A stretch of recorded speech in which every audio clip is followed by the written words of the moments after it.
Hello students, मैं doctor RP Singh. आज हम डिस्कस करेंगे यूपीएससी के प्रीलिम्स क्वेश्चन पेपर के बारे में। देखें, यूपीएससी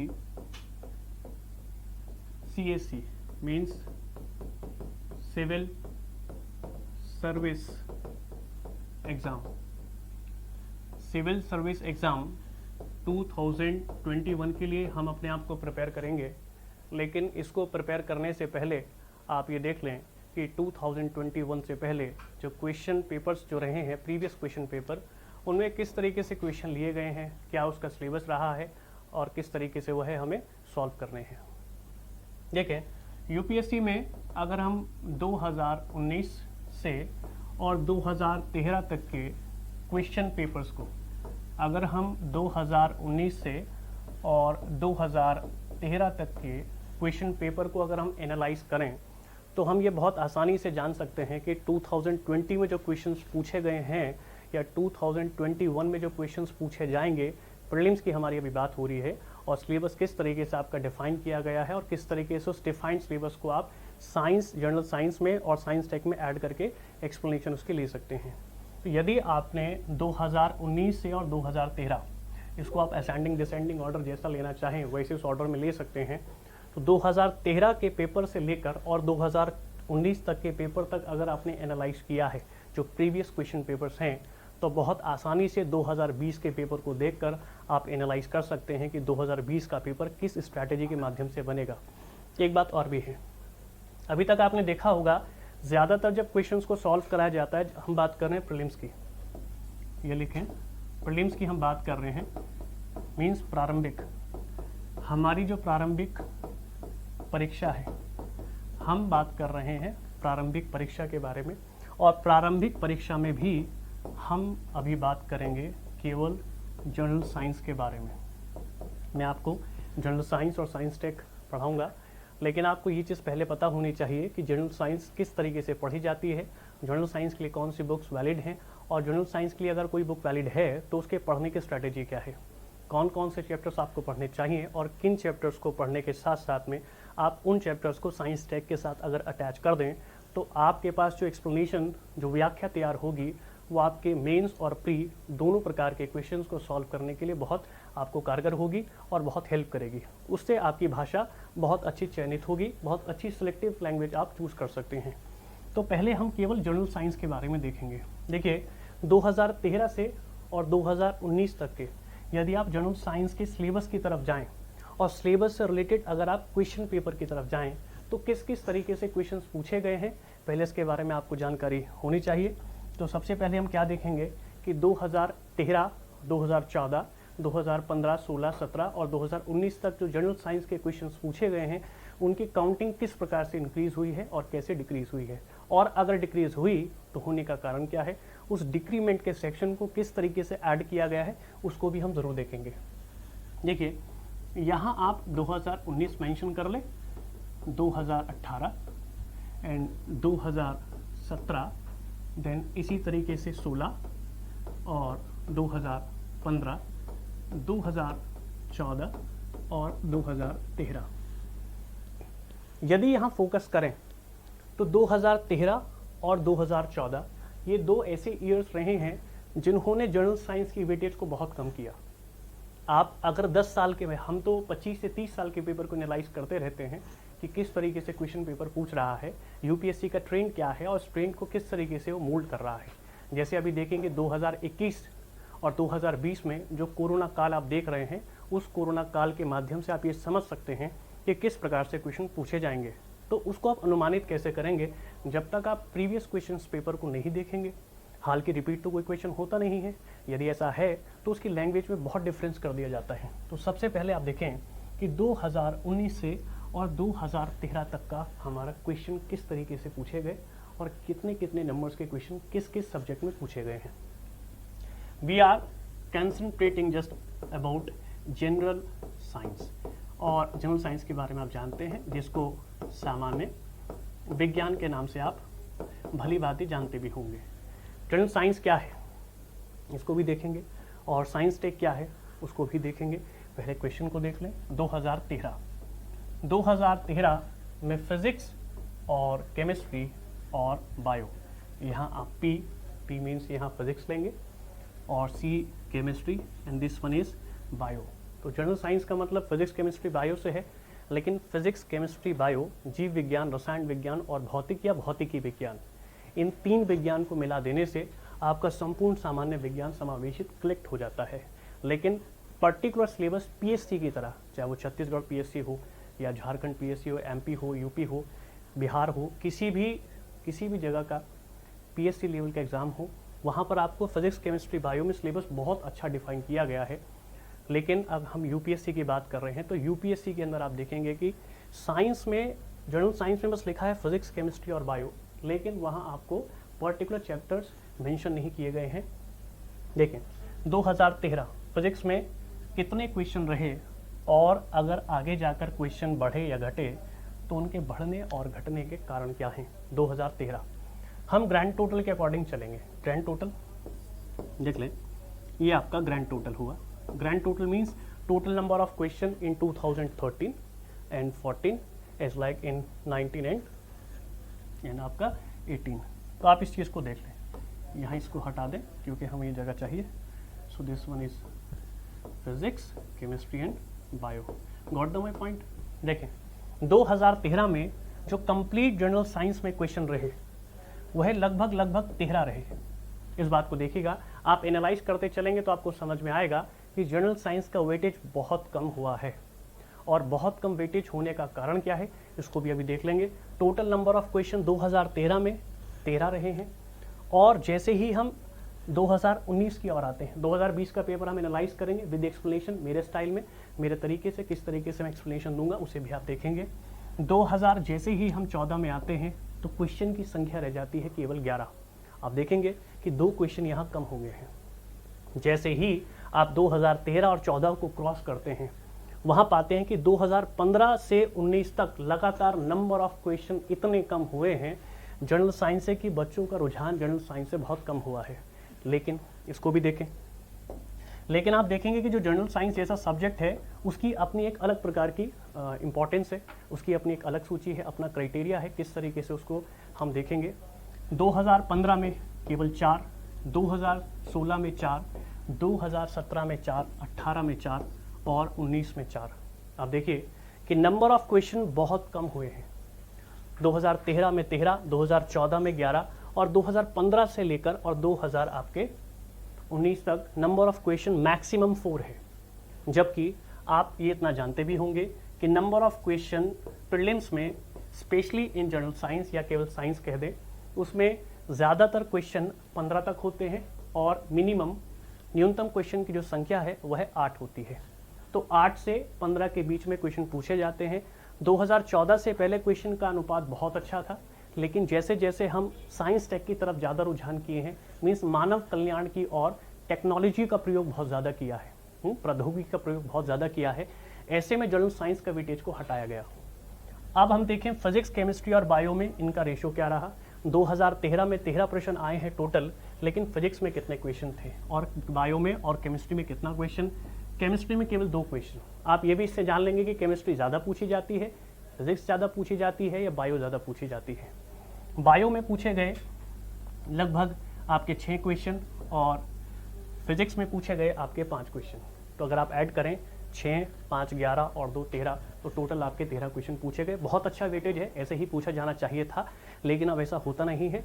लेकिन जैसे ही हम 2014 में बाउंस हुए तो बिल्कुल अलग तरीके की स्ट्रैटेजी हमारे सामने आई। 2014 में 10 क्वेश्चन बायो से डायरेक्ट पूछे गए हैं जनरल साइंस में, प्रीलिम्स के पेपर में, और केमिस्ट्री में पूछे गए प्रश्नों की संख्या केवल 1 रही और फिजिक्स में 1 भी क्वेश्चन नहीं पूछा गया।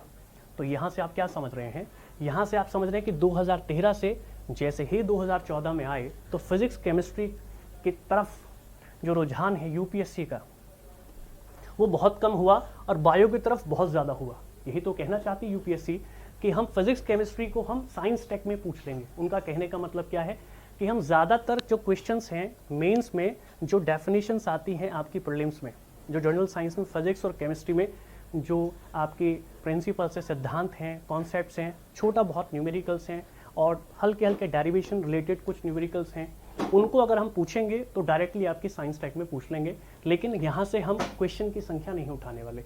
इनका कहने का मतलब ये होता है। लेकिन 2015 में आप जैसे ही आए तो तुरंत उन्होंने बायो से भी नंबर ऑफ क्वेश्चन बहुत कम कर दिए। यहाँ देखेंगे आप 13, 11 और 4 क्वेश्चन का कॉन्सेप्ट कैसे बैठेगा। अगर यहाँ पर आप 7 से 8 भी क्वेश्चन टोटल लें तो न्यूनतम संख्या आ सकती है। न्यूनतम संख्या कैसे आ सकती है? 8 सबसे कम है और 15 अधिकतम प्रश्नों की संख्या है प्रीलिम्स जनरल साइंस में। तो अगर 7 से 8 तक भी पूछे तो हम कह सकते हैं कि अपना क्राइटेरिया फॉलो किया है। मतलब वास्तव में जनरल साइंस को लेकर इनका कोई प्रॉपर क्राइटेरिया नहीं है। हाल की 4, 5, 6, 4, 5, 6 2020 में ठीक ठाक प्रश्न पूछे, लगभग 6 से 7 क्वेश्चन रहे इनके जनरल साइंस से, लेकिन वो वास्तव में जनरल साइंस था या नहीं इसके बारे में भी चर्चा करेंगे। अब जैसे ही हम 2019 से और 15 की ओर आते हैं, 1, 1, 1, 0, 0, आप देखिए गौर कीजिएगा कि 2019 और 15 से उल्टा चलें, 15, 16, 17, 18, 19, कोई किसी भी तरीके का कोई इंटरेस्ट नहीं है यूपीएससी का जनरल साइंस में। और जनरल साइंस में क्या? आपके फिजिक्स में।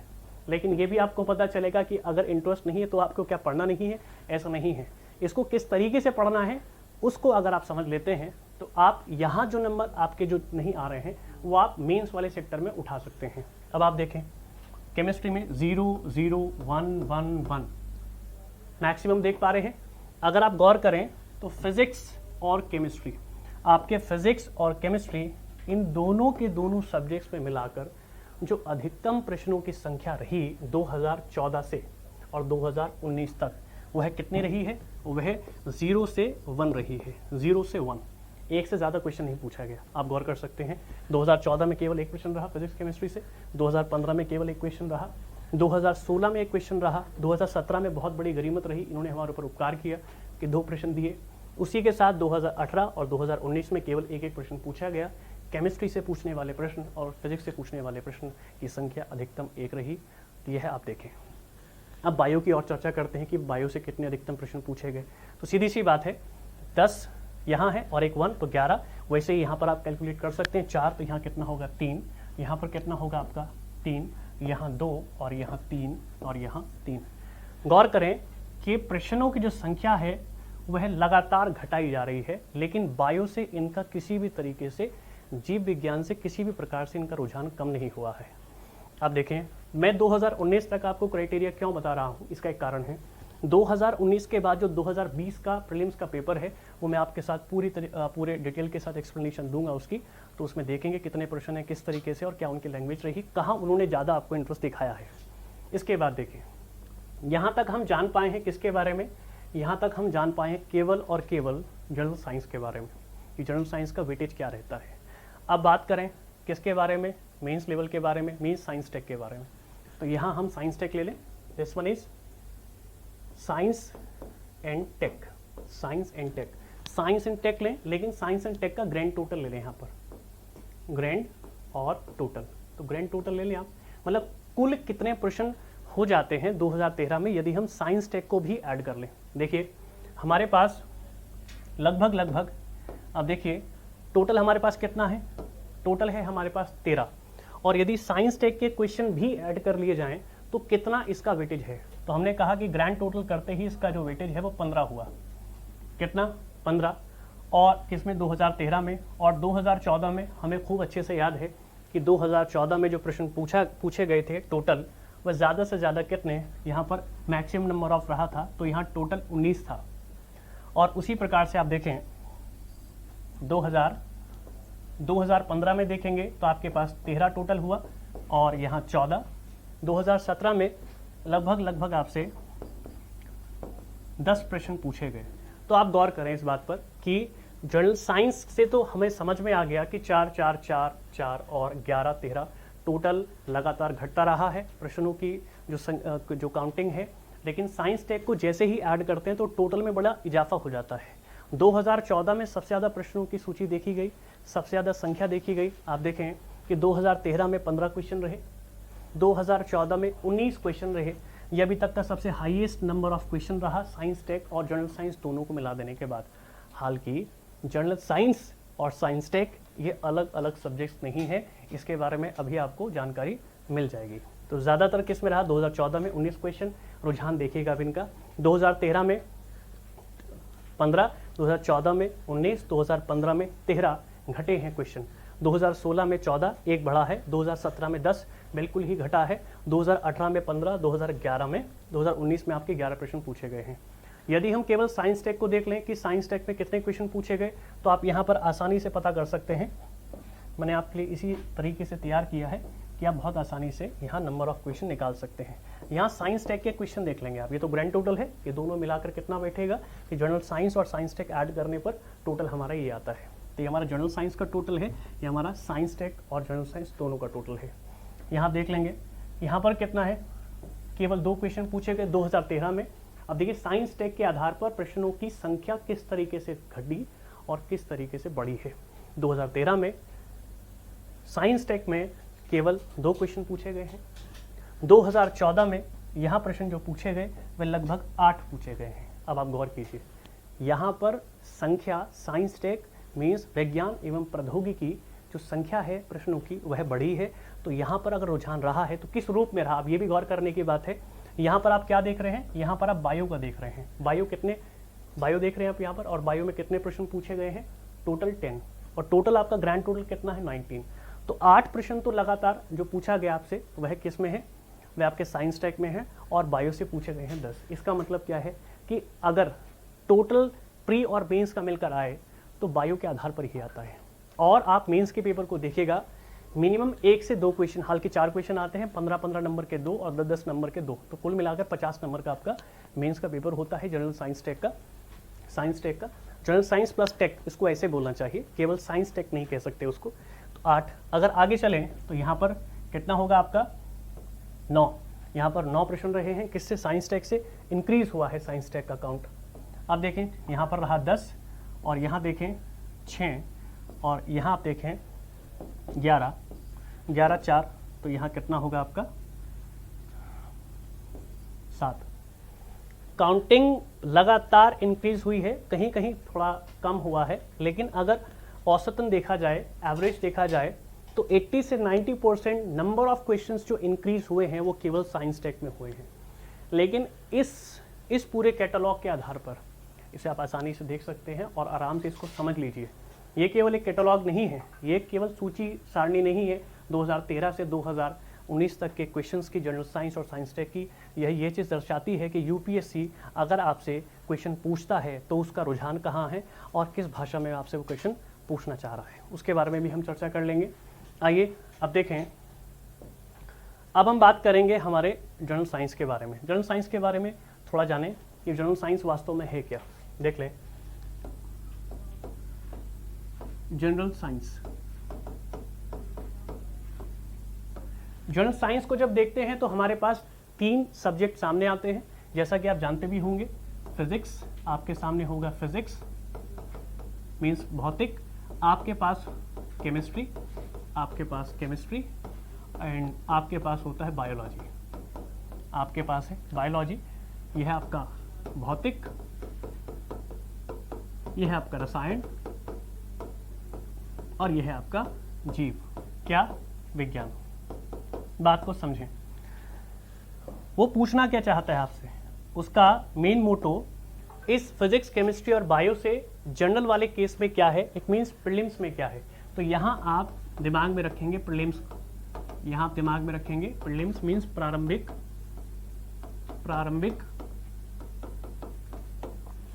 हाँ प्रीलिम्स के बारे में आप देखेंगे। तो फिजिक्स, केमिस्ट्री और बायो से मतलब क्या होगा, ये एक जनरल साइंस है। जनरल साइंस का मतलब क्या होगा, जो प्रिंसिपल पर आधारित हो, जो प्रिंसिपल मीन्स जो सिद्धांत पर आधारित होती है। अब सिद्धांत से क्या मतलब है, सिद्धांत का मतलब होगा जो डेली लाइफ में आपके यूज में आती है।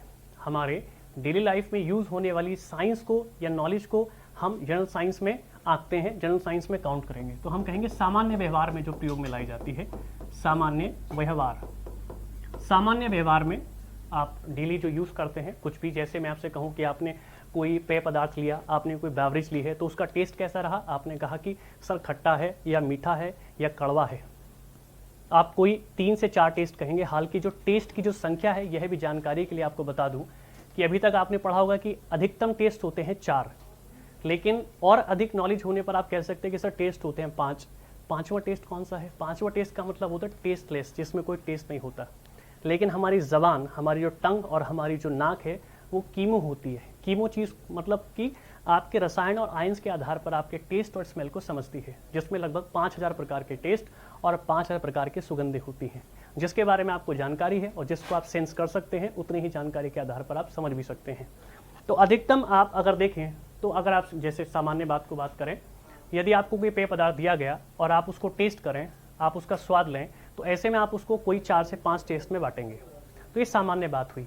लेकिन अगर मैं इसको पीएच स्केल पर उतार दूं और पीएच स्केल पर उतारने का उसकी मोलारिटी निकालूं, तो मुझे कुछ टेक्निक का प्रयोग करना पड़ेगा। एक बात, अभी कोरोना काल में सबसे ज़्यादा यूजेबल जर्नल साइंस पर आधारित एक टेक्नोलॉजी चल रही है और ये लगातार बहुत समय से चलती आई भी है और जो आज की डेट में बहुत ज़्यादा प्रयोग में लाई जा रही है। समझिएगा, हम जर्नल साइंस को समझने की कोशिश कर रहे हैं। तो जर्नल साइंस का मतलब है कि सामान्य व्यवहार में प्रयोग में लाया जाने वाला ज्ञान, वही आपका सामान्य विज्ञान या सामान्य व्यवहार के रूप में आपके सामने होता है। जैसे मैं आपको बताऊं, बहुत इंपॉर्टेंट भी है, एग्जाम के पॉइंट ऑफ व्यू से भी अच्छा है, क्योंकि 2020 और 21 जैसे हमने बताया कि कोरोना काल बीता है और हो सकता है कि 2022 तक भी ये रहे, क्योंकि जो आपकी थर्ड वेव है उसके आने की पूरी आशंका है, जो कि बच्चों के लिए बहुत ज़्यादा घातक है। समझें, जर्नल साइंस में अभी आपने एक नाम सुना होगा जिसका नाम है प्लाज्मा थेरेपी। प्लाज्मा थेरेपी, आप इस पूरे वर्ड में जर्नल साइंस और साइंस टेक को अलग कर सकते हैं, या आप कहें कि जर्नल साइंस इन टेक को अलग कर सकते हैं। किस तरीके से करेंगे? मैं आपसे अगर नॉर्मल एक प्रश्न पूछूं, यह प्रश्न 9वीं 10वीं क्लास में बहुत तरीके से समझाया जाता है, बहुत सरल एक क्वेश्चन है। आपसे पूछा गया कि बताएं कि आपके पास रक्त है, आपके पास ब्लड है और उस ब्लड में परसेंटेज क्या है किसकी? प्लाज्मा की। प्लाज्मा की क्या परसेंटेज है? तो आप कहेंगे सर यह लगभग 55% होता है। तो 50 से 55% जो है वह लगभग पाया जाता है। कौन? प्लाज्मा पाया जाता है। अब प्लाज्मा पाया जाता है रक्त में लगभग 55%, यह तो सामान्य जानकारी हुई, जो हमें सिद्धांत के रूप में जो कॉन्सेप्ट है, जैसे कि मान लीजिए अगर न्यूटन कहता है कि एप्पल ऊपर से नीचे गिरा और मेरे सर पर लगा, मेरे मतलब न्यूटन के सर आइजैक न्यूटन के सर पर गिरा और उसको पता चला कि ग्रेविटी नाम से भी कोई फोर्स इस नेचर में काम कर रही है, वो सैद्धांतिक है। आप ऊपर से नीचे कुछ भी गिराएं, ग्रेविटी में अगर होगा तो वह नीचे जरूर आएगा। बहरहाल अगर वो एस्केप वेलोसिटी में हो या कहें कि वह पलायन कर जाए, तो ऐसी अवस्था में वापस आने की आशंका होती है, या कहें कि पूरी संभावना है कि वापस नहीं आ सकता। पलायन करने का मतलब यही होता है। यह भी सैद्धांतिक है, यह भी सामान्य जानकारी है। लेकिन इस सामान्य जानकारी को किस तरीके से हम टेक मीन्स प्रौद्योगिकी या टेक्नोलॉजी टेक्निक में प्रयोग कर सकते हैं, वही हमारा प्रौद्योगिकी या प्रौद्योगिकीकरण होता है, टेक्नोलॉजी होती है। यहाँ पर लिखा गया आपके सामने प्लाज्मा। अब प्लाज्मा में प्लाज्मा थेरेपी क्या है? थेरेपी का मतलब होगा एक प्रकार की टेक्निक और एक प्रकार की टेक्नोलॉजी। आप देखिए, तो प्लाज्मा थेरेपी क्या है? पहले आप ये समझ लें, डॉक्टरों के एडवाइस के अकॉर्डिंग यहाँ जो प्लाज्मा थेरेपी होगी वह उस व्यक्ति की जा सकती है। प्लाज्मा थेरेपी केवल उसी व्यक्ति की जा सकती है जो ऑलरेडी कोविड पेशेंट हो या कोविड पेशेंट रह चुका हो और लगभग 28 दिन 28 डेज, लगभग 28 दिन तक उस व्यक्ति को कोरोना रहा हो और 28 दिन के टाइम पीरियड में वह उस कोरोना से लड़ा और अपने खुद की सेल्फ इम्यूनिटी पावर के माध्यम से वह पूर्ण तरीके से ठीक भी हुआ। उसे किसी प्रकार की कोई एलोपैथी, किसी प्रकार की कोई होम्योपैथी और किसी भी प्रकार की आयुर्वेदिक दवा की आवश्यकता नहीं पड़ी। वो घर के ही अपने नुस्खों से ठीक हो गया। तो जब घर के ही नुस्खों से ठीक हुआ है, इसका मतलब उसके शरीर में इम्यूनिटी पावर, जिसे आप प्रतिरक्षा प्रणाली या प्रतिरोधक क्षमता भी कह सकते हैं, एंटीबॉडीज जिसको कहते हैं, वह उसी के माध्यम से ठीक हुआ। तो ऐसे व्यक्ति का क्या करते हैं? ऐसे व्यक्ति का हम ब्लड ले लेते हैं, लगभग कितना, लगभग उसका थोड़ा ब्लड लेंगे और लेकिन उस थोड़े ब्लड में लगभग 200 ml उसका ब्लड प्लाज्मा ले लिया जाता है। ब्लड प्लाज्मा लेंगे। लेकिन यहाँ टेक्निक कहाँ है सर? यह तो सामान्य जानकारी है। हाँ, ये सामान्य जानकारी है, लेकिन टेक्निक क्या है? टेक्निक क्या होगा कि ये जो प्लाज्मा थेरेपी है जिस पेशेंट को की जा रही है वो पहले से क्या है, कोविड पॉजिटिव आ चुका है और 28 दिन में अपनी खुद की सेल्फ इम्यूनिटी पावर के माध्यम से वह ठीक हुआ। तो ऐसी व्यक्ति का हमने ब्लड प्लाज्मा निकाला और लगभग 200 ml निकाल लिया। अब उसे निकालने के लिए किसी न किसी टेक्निक की जरूरत तो होगी ही। जिस टेक्निक की जरूरत होती है उसी का नाम होता है क्या? Plasma therapy. और एस्फेरिसिस नाम की एक मशीन है जिसके माध्यम से ये निकाला जाता है। यह बहुत कॉम्प्लिकेटेड विधि है। तो यहाँ आप जान पाए कि जनरल साइंस वास्तव में क्या है। जनरल साइंस का मतलब होगा आप जिस भी पॉइंट को पढ़ते हैं उस पॉइंट को आप नेचर में इन्वॉल्व कराएं। यदि आप उसको नेचर में इवॉल्व करा लेते हैं, जैसे मैंने एक ब्लेजर पहना है, तो अगर मुझे जानकारी है कि ये ब्लेजर किस मटेरियल का बना है तो वह सामान्य जानकारी है, लेकिन इसको बनाने के लिए किस टेक्निक की जरूरत रही है वह पूर्णतः क्या है, प्रौद्योगिकी है, सामान्य प्रौद्योगिकी, या कहें कि जनरल साइंस प्लस टेक्नोलॉजी है। इतनी बात आपके जहन में आपको बहुत अच्छे से समझ में आई होगी। इससे ज़्यादा जनरल साइंस आपको कुछ नहीं बताने वाली। लेकिन इसको ख़त्म करने से पहले, इन 3 सब्जेक्ट्स को ख़त्म करने से पहले मैं आपसे एक बात ज़रूर कहना चाहूँगा कि बायोलॉजी को आपको इतना अधिक मात्रा में पढ़ लेना है। अधिक का मतलब ये नहीं कि आप पता नहीं कहाँ कहाँ से किताब उठाकर उसको पढ़ रहे हैं और आप जो हैं गुरु बन रहे हैं, या आपको यही नहीं करना है। आपको साधारणतः क्या करना है मैं आपको बताऊंगा। एक वीडियो में आपके लिए सिलेबस की भी बनाने वाला हूं, और उस सिलेबस में मैं आपको ये बताऊंगा कि वास्तव में कि 11th का ये चैप्टर पढ़ें, 12th का ये चैप्टर पढ़ें, 9th का ये चैप्टर पढ़ें और 10th का ये चैप्टर पढ़ें। इन चैप्टर को पढ़ लेने से आपकी जनरल साइंस में जो पकड़ होगी वो प्रौद्योगिकी को करने के लिए बहुत आसान होगी। यदि आपने जनरल साइंस को बहुत तरीके से पढ़ा है, बहुत तरीके का मतलब आपको पता है कि कौन कौन से chapters according to the particular subject like the biology or physics or the chemistry doesn't matter in which you are, उससे कोई फर्क नहीं पड़ेगा। तो अगर आप कोई भी सब्जेक्ट लेते हैं तो आपको ये चयन करना पड़ेगा, वो मैं आपको बताऊंगा कि physics, chemistry, bio 9 to 12th, ध्यान में रखेंगे कि 9 से 12 तक पूरा नहीं पढ़ना है। यदि पूरा पढ़ने बैठेंगे तो एक ग्रंथ तैयार हो जाएगा, और ऐसे तो किताबों का आप अंबार लगा सकते हैं, ऐसे कलेक्ट करते रहिए। इसके लिए किसी प्रकार का कोई पेटेंट कराने की ज़रूरत नहीं है, और आप पढ़ें। लेकिन आपको ये पता होना चाहिए कि कितना पढ़ना है और क्या छोड़ना है। वैसे नॉलेज उसे कहा जाता है। यूपीएससी की प्रिपरेशन का स्ट्रैटेजी है। यूपीएससी के पूछने के पैटर्न को समझें, अपने पढ़ने के स्टाइल को समझें, अपनी लैंग्वेज को समझें, अपने एनवायरनमेंट को समझें, तो बहुत सरल हो जाएगा कि यूपीएससी का प्री और मेंस आप बहुत आसानी से निकाल लें। अब आगे चलें, देखिएगा। अब हम बात करेंगे 2020 के प्रीलिम्स के पेपर के बारे में कि उसमें कितने क्वेश्चंस पूछे गए हैं और किस तरीके से उसे हम सॉल्व कर सकते हैं। आइए देखिए, अब हम डायरेक्टली 2020 के क्वेश्चन पेपर के आधार पर चलेंगे। वहाँ आपको खुद पता चलेगा कि किस तरीके से पढ़ना चाहिए और पढ़ने का अपना स्टाइल क्या है। देखिए क्वेश्चन पूछा गया, क्वेश्चन संख्या है 37। अभी मान लीजिए कि मुझे जानकारी नहीं है, मान लें आप कि मुझे जानकारी नहीं है कि भाई इसका option A, B, C, D की कोई एक ऑप्शन है, लेकिन ये तो तय है कि मुझे इसके एक ऑप्शन पर टिक लगाना है। ये प्रीलिम्स हो गया। बट आप एक बात को समझें, अगर आप इस क्वेश्चन को सॉल्व करना चाहते हैं, ये कहाँ का क्वेश्चन, ये पूछा गया आपसे जनरल साइंस में, लेकिन क्वेश्चन पढ़कर देख लीजिए क्या ये जनरल साइंस को इंडिकेट करता है। क्या ऐसा तो नहीं है कि general science plus science tech, जिसको मैं बार बार बोल रहा हूँ कि जनरल साइंस प्लस टेक, सही वर्ड ये होना चाहिए, जनरल साइंस प्लस टेक या टेक्नोलॉजी मिलकर जो शब्द बनेगा, जो पर्टिकुलर सब्जेक्ट तैयार होगा, वहाँ से ये प्रश्न पूछे जा रहे हैं। आप देख लें ज़रा इसको क्या है। इसमें पूछा गया है, in the context of recent advance in human reproductive technology pro nuclear transfer is used for. यहाँ पर हम कुछ पॉइंट्स अंडरलाइन कर लेंगे, और उन पॉइंट्स को अंडरलाइन करने के बाद उसको इतना डिटेल में जान लेंगे कि हम बहुत आसानी से मेंस और प्री दोनों को बहुत अच्छे से समझ सकते हैं। देखिए दोबारा प्रश्न पढ़ें, प्रश्न को कई बार पढ़ने की आदत डाल लें। In the context of recent advances in human reproductive technology pro nuclear transfer is used for. आपसे पूछा गया है कि मानव प्रजनन तकनीक में अभिनव प्रगति के संदर्भ में प्राक केंद्रिक स्थानांतरण।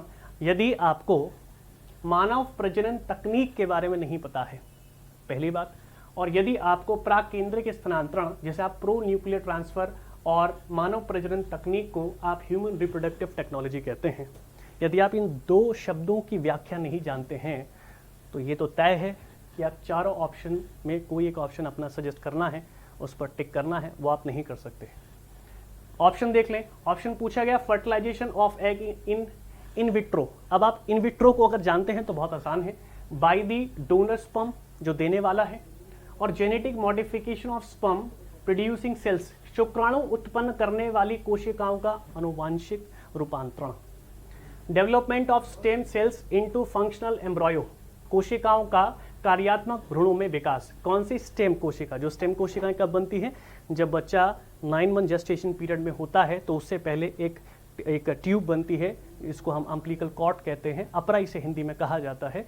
उसी में स्टेम सेल्स बनती हैं जो बच्चे के सभी अंगों का निर्माण करती हैं। ठीक।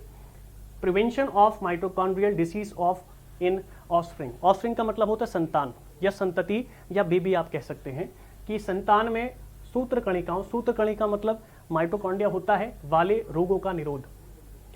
अब एक बात समझ लें, यहाँ दो टर्म्स आपके सामने आई हैं। The first one is human reproductive technology and second is pro nuclear transfer. यदि आप इन दोनों की दोनों टर्म्स को बहुत अच्छे से एक्सप्लेन कर पाते हैं तो ऑप्शन बड़े आसानी से आप लगा सकते हैं। चलिए इसे करने की कोशिश करेंगे। देखिए, मैं आपको बताऊं कि इस प्रश्न के आधार पर, इस प्रश्न को हम बहुत डिटेल में लेंगे और जितने भी 2020 के जितने भी प्रीलिम्स के क्वेश्चन पूछे गए हैं जनरल साइंस और साइंस सेक दोनों मिलाकर, तो आप इसमें देखेंगे कि किस तरीके से एक्सप्लेनेशन करना है। आपको इस तरीके से बिल्कुल भी नहीं करना कि मान लीजिए मैं आपको पढ़ूं और एक लैंग्वेज मैंने पढ़ी हिंदी में और इंग्लिश में और 4 ऑप्शन में से मैंने एक ऑप्शन पर टिक लगाया और टिक लगाने के बाद आप उसको कहें कि हाँ भी ये सही है। ये तो आप घर बैठकर भी कर सकते हैं, इसमें किसी टीचर की कोई आवश्यकता आपको नहीं है। आप जितने चाहें क्वेश्चन लगाएं, यहाँ 10 क्वेश्चन लगाएंगे, घर बैठकर आप 100 क्वेश्चन लगाएंगे, दोनों में अनुपात बहुत ज़्यादा है। बात समझ रहे हैं? तो आपको देखना क्या है कि अगर क्वेश्चन आप सॉल्व कर रहे हैं तो उससे रिलेटेड क्वेश्चन 2021 में, 2022 में जो पूछे जाएं, 21 में पूछा जाए, 22 में पूछे जाएं। कुछ ऐसे स्टूडेंट्स होंगे जिन्होंने अभी प्रिपरेशन चालू किया होगा, कुछ ऐसे होंगे जो 2 साल से कर रहे होंगे, कुछ ऐसे होंगे जो पिछले साल से शुरू किया होगा। तो सभी प्रकार के स्टूडेंट्स से मैं इस चीज़ को कहूँगा कि क्वेश्चन को अटेम्प्ट करना ये भी एक कला है और किस तरीके से आप उसको अटेम्प्ट करेंगे ये आपको पता होना चाहिए। देखिए, सबसे पहले उस पर लिखा है HRT। यदि आपको human reproductive human reproductive technology मतलब ये किस प्रकार की तकनीक है? मानव प्रजनन तकनीक, इसे हिंदी में भी कर लेंगे, मानव प्रजनन और तकनीक, मानव प्रजनन तकनीक। एक टर्म आपके सामने ये लिखी गई थी और एक और टर्म आपके सामने लिखा है जिसे आप बोलते हैं प्रो न्यूक्लियर, जैसे आप कह सकते हैं प्रो न्यूक्लियर ट्रांसफर भी लिख सकते हैं, इसको ट्रांसफर या ट्रांसफर्ड कह सकते हैं। बेटा आप ट्रांसफर कह दे या ट्रांसफर्ड कह दे, doesn't matter. This one you have pronuclear transfer means इसे बोलेंगे प्राकेंद्रिक रूपांतरण या स्थानांतरण।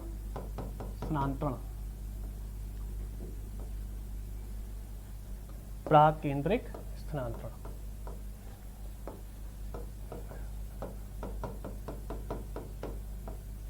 अब देखें, यदि आपको HRT और प्रो न्यूक्लियर ट्रांसफर इन दोनों टर्म्स के बारे में बहुत अच्छे से मालूम है तो आप समझ सकते हैं कि इस क्वेश्चन का ऑप्शन क्या होगा। मैंने बस 4 ऑप्शन पढ़े, अभी आपको ये नहीं बताया कि कौन सा ऑप्शन करेक्ट है और कौन सा ऑप्शन जो है कौन कौन ऑप्शन उसमें गलत है। बस आपको इन 2 टर्म्स को बहुत अच्छे से समझ लेना है। तो देखें, सबसे पहले देख लें आप HRT क्या है, नए पेज से स्टार्ट करेंगे। देखिए, वी हैव HRT को समझिएगा, फोकस रखें।